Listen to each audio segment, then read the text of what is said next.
Hi, I'm JC, And I'm Barb Stephenson. and we are part of the marriage team at Grace Covenant Church. Well, guys, we're excited about sharing some tips with you today. And, we're in a unique situation because my wife is a licensed marriage and family therapist. We're actually filming here in her office. So you have a unique perspective of what it looks like to see families who are struggling with this idea of confrontation or what is normally referred to as fighting. And you really get to see them at that tipping point. So, you can give us a really bird's eye view kind of perspective of what's going on. A lot of individuals that come into therapy are lacking the tools to effectively communicate and manage conflict. They have reached a boiling point and they're in crisis and they want something right now. They want the answers. They want a quick fix. Yeah. So that's what we really want to deal with today is just go over some tips that hopefully can help you in whatever situation you're in, whatever season that you're in, and they can, really be, I think, monumental in seeing healthy relationships. So let's just get right into it.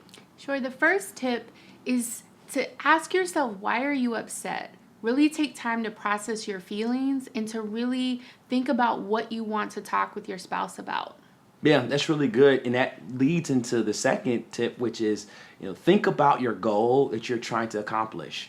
And make sure that everything that you do, your words and your actions are pointing towards that. A good scripture reference for that is in Ephesians 5:25, when we're told husbands to love your wives as Christ loved the church, always leading with love, no matter how frustrating or how whatever the situation may be. When that is at the forefront, then let that govern then whatever it is that you're saying.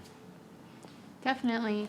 The next is going to be addressed issues instead of holding on to them. So when you hold on to issues, it creates resentment.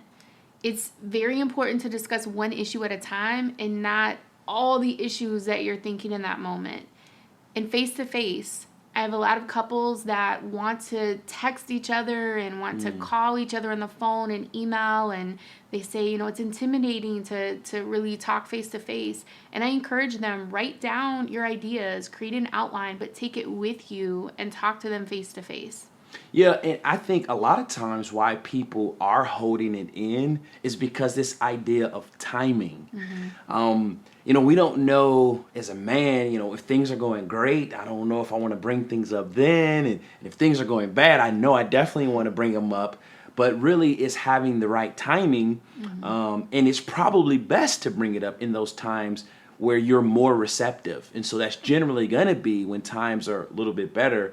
But then there's another aspect of timing is when you are actually in that argument, in that confrontation, knowing when it's time to take a break, not trying to fix every single issue that has been going wrong in the marriage or the relationship all this time all at once. You got to take it in chunks. And the most important piece is communicate that. If you are feeling overwhelmed, angry, frustrated, and you need to walk away, great, but communicate that to your spouse so that they do not assume that you are shutting down or that you've thrown your hands up or you're done. Let them know, I need time to process and we're going to come back together and work on a solution. Yeah, and as you were saying before, you really have to go after the issue, but not each other. A lot of times we cannot get into the point to where we're attacking each other. There's something that you taught me was this idea of utilizing I statements. So, me saying, I feel, neglected or I feel lonely whenever this. And that is really redirecting instead of me pointing the finger at you. I'm really just expressing what I'm feeling. And that helps your spouse validate how you're feeling. It shifts the focus from what the spouse's behaviors are to how you're feeling. Yeah. It's very important. Our next tip is really being mindful of the way you're communicating. So making sure that you're not using absolutes. You always, you never. It's not helpful. Really, listening to the other person, utilizing reflective listening is the next tip. And reflective listening is when you are listening and then repeating back what you think your spouse just said to make sure that you have a clear understanding. Yeah, and I like, when you said about this ideal of using like the absolute and being careful what you say, there's a great scripture reference for that in Proverbs. It says the power of life and death is in the tongue. And really understanding that the words that we may say in anger may, resonate for years and years to come. And, none of us is our goal to break down, our spouses. And I think one good thing and another point would be, let's find a point of agreement. Find a place where we can compromise within the argument. We may not be able to, again, figure it all out in that one particular setting, but there may be at least one aspect of that argument that we can side, well, at least we agree on this. And I think when you start that, at least you are on the right, I think, pattern to then eventually be able to address all the things. Definitely. And the last point is make sure the D word, divorce, is off the table. Make sure that's off the table because you guys are a team. You are a unit working together.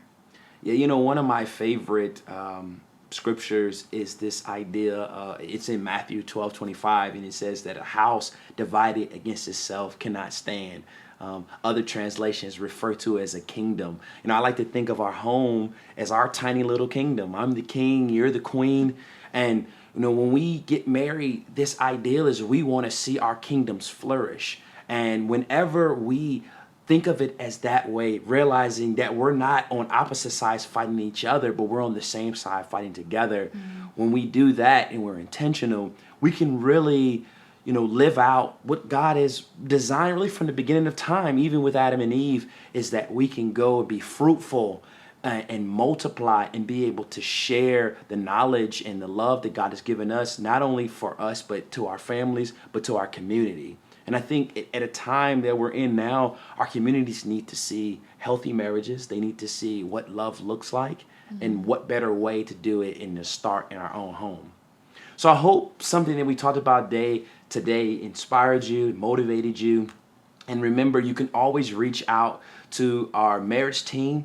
There are resources there and people to help you in counseling, whether you need to talk to a licensed marriage therapist or you need just to get prayer, any of those things. We're definitely here to help, and we look forward to seeing healthy marriages to continue.